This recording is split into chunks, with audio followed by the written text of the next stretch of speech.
We're in the Cairo station, 1080p, 60 frames. So you know what? I wanted to ask you guys this. I believe you had confirmed this for me earlier. Two-player online co-op for the first time in the Halo campaign, correct? Halo 2 campaign? That's right. Yeah, we're going to have that for, in particular for 2, 3, and 4. Yep. We're going to have those across the board on those, which is going to be a tremendous amount of fun. Similar for Forge as well. You're going to be able to Forge on 2, 3, and 4. Awesome. Forge on 2? That's correct. How is that possible? That's more the magic. Yeah, I know. I saw some speculation just before we got here, actually, like people wondering if we were doing Forge for those or not. And yeah, we absolutely are. Yeah, when I met with you guys just a few weeks ago, you hadn't confirmed it, and I put it in my.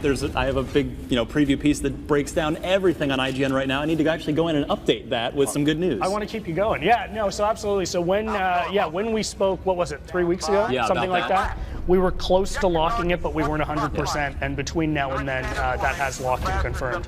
So, Dan and Frank, I want to have you talk us through here what's going on. Well, you're about the visual fidelity and exactly what's going on under the hood here. Caveat the whole thing. This is obviously work in progress. Sure. This is going to get better and better as we keep working through it. And there's definitely with this kind of development, there's a lot of layering that goes in, even more so than building a game from scratch. Yeah. And but we're pretty happy.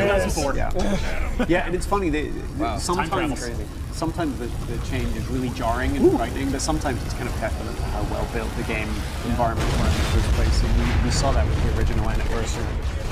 But yeah, and the other thing is the switch is instant now. Previously there was a little bit of lag as you switch between the memory and screen buffers, and now that switch is 100% instant. You can do it in the middle of a firefight and survive. So are these Elite and Grunt models built off? Are these the Halo 4 ones? Are these all new models that have been done for the enemies? So we grabbed from a number of different games actually to pull them together for this. As you can see, there's a pretty stark difference even between the characters here as you're swapping back and forth.